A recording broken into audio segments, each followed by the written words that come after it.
So definitely check out Twitch if you want to see that photo in big, just like you saw right there. Check out, as I said, my J for Pay if you want to see different type of content and support me that way. And other than that, guys, I'll be back on your screens on Wednesday, and once again on Friday we will be playing the brand new Resident Evil 4 remake when that comes out. But other than that, I'm going to leave you with some nice little music to end off the stream. So if you want to chill out for a few minutes at the end while the stream winds down, you're very welcome. And we're on our way with those follower and subscriber goals nicely as well as the month continues. So thank you very much. Tech Games, Big Muscle Flexing, welcome to you, Tech. Thanks for pressing the follow button there. But until Wednesday, guys, thank you very much. Hopefully see you on my social medias. And until then, I've been your lovely, friendly Irish leprechaun, and I hope you had a fantastic St. Patrick's weekend like I had, however you celebrated it. But until then, I'll see you on Wednesday, and I will just leave you with this Slán go fóill, Codla go sábh, and Slán Awalya. Okay, so take care, my caras. Until then, see you very soon. And Martin, Big Muscle Flexing, welcome to you as well. Getting in the last one for tonight. Slán.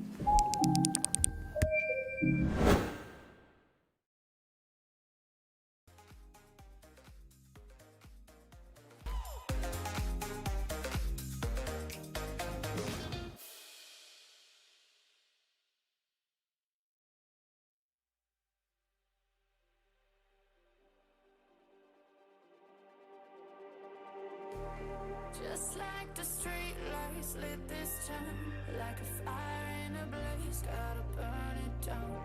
Can't be afraid to leave this out. We got this far, don't know how. I see danger in our eyes. They know we'll burn down the night.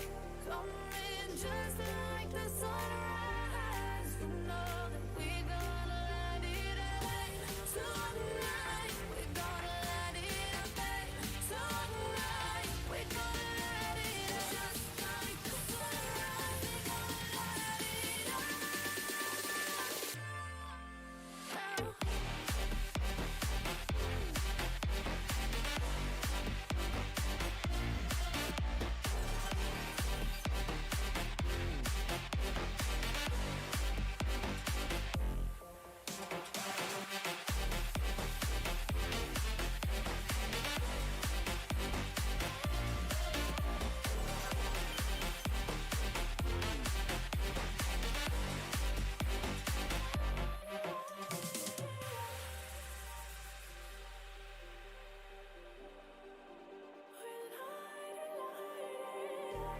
Just like a spark that's breaking out.